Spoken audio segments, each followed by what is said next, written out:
Sí, sí. Buenas. Hola, hola, hola, hola.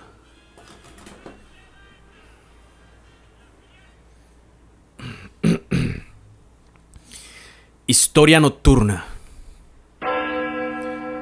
Todo comenzó una mañana de mayo, cuando me despertó un fuerte aguacero. Los vientos eran tan intensos que parecía que arrancarían el techo con su furia. Afuera, la tempestad desprendía las hojas de los árboles y el agua descendía por el cerro con una fuerza descomunal, creando corrientes que arrastraban todo a su paso. En ese entonces vivía solo, en una casa que había comprado en una vereda con muy pocos vecinos. Sin embargo, la comunidad era muy unida y solidaria. Ante cualquier problema, la gente siempre estaba dispuesta a ayudar. Y ese día lo comprobé. El aguacero duró cerca de 6 horas. Cuando por fin cesó la tormenta, comenzó a escucharse afuera una algarabía, como una muchedumbre bajando por la calle. Eran al menos 7 familias que venían desde otra vereda, ubicada en uno de los filos del cerro donde aún se cultivaba el café.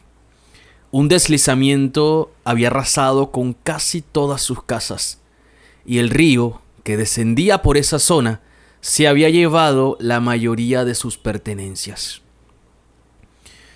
Mis vecinos, al ver toda esa gente empapada, cubierta de barro, con sus pocas pertenencias encima, los niños maltrechos y temblando de frío, salieron sin pensarlo a ayudarles. En menos de una hora, ya todos estaban organizados en diferentes casas donde les ofrecieron refugio mientras encontraban una solución a su situación. Yo, que vivía solo en una casa grande, tampoco dudé en ofrecerles ayuda. Le brindé asilo a una de las familias y les ofrecí quedarse el tiempo que fuera necesario. Tenía 2 cuartos libres, ambos con camas y sábanas limpias. Además, la señora que me ayudaba con la limpieza y la cocina me dijo, con una sonrisa, que no tenía ningún problema en preparar comida para más personas, que al contrario, una de las cosas que más le agradaban era ver un comedor lleno de gente. La familia que recibimos estaba compuesta por 2 mujeres mayores, 2 niños y un anciano. Todos tenían rasgos indígenas, aunque según me contaron, no estaban relacionados con ninguna comunidad nativa de la zona. Sus antepasados sí pertenecieron a una familia indígena, pero cerca del atrato. Pero con el tiempo habían perdido todo vínculo. Tanto así que nunca aprendieron a hablar la lengua de sus bisabuelos. El más conversador de todos era el anciano, un hombre octogenario de baja estatura, párpados caídos y cabello largo, negro, brillante, sin una sola cana, pese a su edad. Este era el padre de las 2 mujeres. Me contó que su esposa había fallecido durante su último parto, hacía ya unas 5 décadas. Una fiebre maligna se apoderó de ella durante las labores. Se le enrojecieron las piernas y la vista se le nubló. No sobrevivió ni ella ni el niño que venía en camino. Me narró esto mientras me mostraba uno de los muchos collares que llevaba en el cuello. Me explicó que por costumbre usaban un collar por cada persona importante que fallecía. Él, que se llamaba Anselmo, tenía muchos. También me contó que entendió aquella desgracia de la muerte de su esposa como un castigo de sus antepasados por haber renegado de sus raíces y haber abandonado a su padre. Una historia igualmente desgarradora. Su padre murió mientras huían de una finca en la que trabajaban, durante un enfrentamiento armado. Me relató que al cruzar un río crecido, su padre sufrió una fuerte caída. Se fracturó varias costillas y una pierna le quedó despedazada. No podía moverse. Los hombres que los perseguían estaban cerca. Anselmo, aún joven, intentó ocultarlo entre los matorrales, con la intención de regresar por él. Pero desde la ladera alcanzó a ver cómo lo descubrían y cómo acababan ahí mismo con su vida. Un año después ocurrió lo de su esposa. Nunca quiso volver a casarse ni tener más hijos. Anselmo acumulaba historias trágicas y cada vez que contaba una ocurría algo inquietante. Las mujeres y los niños cerraban los ojos y respiraban profundamente, murmurando algo apenas audible. Lo hacían siempre que el viejo hablaba de su pasado. Era una actitud que me causaba gran intriga porque, sobre todo las mujeres, parecían estar temblando de miedo. Un día, cuando tuve la oportunidad, me acerqué a una de las señoras, Yolima se llamaba, y le pregunté por qué hacían eso. Entonces me contó algo que quizá hubiese preferido no escuchar. Me dijo que a su papá lo acosaba un espíritu cuyo único propósito era llevárselo. Como ese espíritu provenía de su pasado, se manifestaba cada vez que él lo evocaba. Y eso era imposible de evitar, porque el viejo ya no era plenamente consciente de sus actos. Había perdido la noción del tiempo, la memoria a corto plazo no le servía y vivía atormentado por sus recuerdos más dolorosos, por cada uno de los muertos que llevaba colgando en sus collares. Por eso, cada vez que él comenzaba a hablar de su vida, ellos cerraban los ojos y recitaban en silencio una oración que él mismo les había enseñado, como una forma de protegerse de la presencia. También rezaban por el alma de Anselmo, porque no sabían en qué momento aquel espíritu vendría por él. Esa historia me sorprendió en muchos sentidos. No solo por las tragedias vividas por aquel hombre, sino por la convicción con que su familia hablaba de aquel espíritu. Aunque no solía darle crédito a este tipo de creencias, había algo en su manera de narrarlo que lograba perturbarme. Y para completar, la señora que trabajaba conmigo me confesó que no le gustaba escuchar esas historias, porque sentía que el ambiente de la casa se tornaba pesado. Me contó además que llevaba varios días sintiendo que al cruzar la puerta cuando se iba en las tardes, algo se quedaba desde la ventana observándola, que varias veces volteó sorprendida y solo veía el reflejo ocultarse entre las cortinas. Aquella familia permaneció en mi casa unas 2 semanas y todos los días, durante el desayuno, se repetía la misma escena. Me sentaba a tomar el café y casi como si fuera una orden invisible, a los pocos minutos aparecía el señor Anselmo para contarme alguna historia trágica de su pasado. Una de las historias que más me impactó fue la forma en que murió su madre. Él era apenas un niño, estaba solo con ella, cuando de debajo de la mesa donde guardaban las ollas de la cocina saltó una serpiente de casi 2 metros que la mordió en la cara. Fue una víbora con una toxina muy fuerte que la dejó paralizada al instante. Él, siendo apenas un niño, no pudo hacer nada para defenderla. Su mamá tan solo alcanzó a decirle que se encerrara en el cuarto y esperara a que llegaran sus hermanos. Cuando ellos llegaron, la serpiente seguía enrollada en el cuello de la señora, que yacía hinchada, muerta, mientras el animal aún le mordía la cara.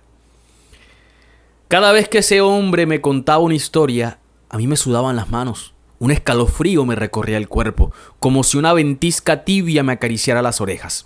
Lo peor era que a mi mente venían todas esas imágenes de horror que él había presenciado, como si al escucharlo yo fuera un testigo vivo de su pasado. Pero aquello empezó a preocuparme más cuando esas imágenes se transformaron en pesadillas que dejaban una carga real en mi cabeza. Me despertaba a medianoche agitado, con el corazón latiendo fuerte y la sensación de que alguien había estado de pie frente a mi cama mirándome de cerca. En una de esas madrugadas me despertó un presentimiento extraño, como si algo desagradable estuviera merodeando la casa. No sé por qué, pero tenía la sensación de lo que fuera iba y venía por la sala y que se quedaba un largo rato parado detrás de la puerta de mi habitación. Esto ocurrió durante 3 noches seguidas. Me despertaba con un sobresalto y una angustia difícil de describir. Fue en la tercera noche cuando, además de eso, empecé a oír murmullos en la otra habitación, donde dormía Anselmo con su familia. Me levanté corriendo a ver qué pasaba, porque parecía que las mujeres intentaban calmar al viejo. Toqué la puerta varias veces, pero nadie respondía. Al escuchar sonidos parecidos al de un forcejeo, decidí entonces abrir. Ahí estaban las dos, tratando de contener al viejo contra la cama, mientras él, con una mordaza en la boca, se retorcía bañado en sudor y fiebre. No estaba consciente, pero parecía como si quisiera salir corriendo. ¿Qué le pasa?, pregunté, sorprendido por la escena. Una de ellas, Yolima, me miró angustiada y me dijo: otra vez se puso a hablar con ese espíritu. Apenas lo dijo, Anselmo se sacudió como un monstruo, se deshizo de ellas con fuerza, se sentó en la cama aún dormido y se quitó la mordaza. «¡Mi hermano! ¿Dónde está mi hermano?», gritó asustado. Una brisa helada recorrió todo el cuarto como si las ventanas estuvieran abiertas. Luego sentimos que algo cruzó corriendo por el techo como si quisiera escapar, y al poco rato se sintió caer en la terraza, como si se tratase de algún animal gigante.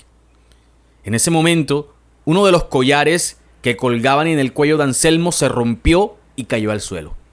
Una de las hijas lo recogió enseguida y lo guardó en un pañuelo que llevaba en el bolsillo. «Este era», dijo. Casi de inmediato el ambiente de la casa volvió a la calma, y esa sensación de angustia que presionaba mi pecho desapareció repentinamente. Fue un alivio extraño. Esa misma mañana, Yolima me explicó que lo que mantenía a Anselmo en ese estado de tormento constante, reviviendo su pasado sin poder dormir, era un collar corrupto. Me dijo que los collares de los muertos tienen un valor simbólico, que representan compañía y conexión espiritual con los que ya no están. Y es por eso que algunos de estos se usan para pedir favores a las ánimas. Anselmo tenía consigo un collar que había usado para eso, pero no sabía cuál era. No podía quitárselos porque al hacerlo podría provocar un afecto adverso en él o en sus seres queridos. El collar además le causaba un dolor intenso en el cuerpo, le deterioraba la mente y lo hacía hablar involuntariamente de los recuerdos más dolorosos de su vida. De eso se alimentaba el espíritu. Cuando el collar cayó al suelo, su semblante cambió de inmediato. Lo pude ver. Fue como si la tensión que siempre había en su rostro desapareciera. Incluso me dio la impresión que el tamaño de su cara se redujo. Lo que no sabía era que el viejo ya estaba despidiéndose. En cuestión de 3 días, su cuerpo terminó de deteriorarse. Perdió peso, dejó de hablar y su mirada se volvió gris, opaca. Al parecer, al desprenderse de él, el espíritu lo estaba reclamando.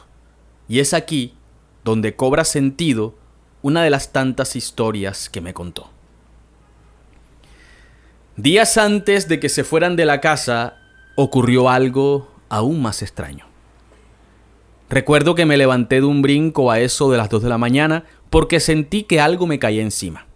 Pero además había un olor extraño que venía de la sala, como a limoncillo y eucalipto quemado.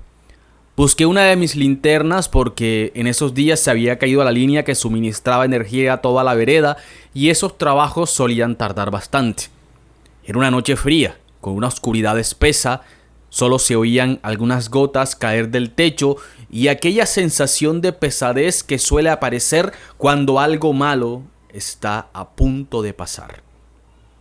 Salí a la sala alumbrando con la linterna, porque escuchaba unas voces pausadas que parecían venir de alguna parte. ¿Será que otra vez le pasó algo al viejo?, me preguntaba en silencio.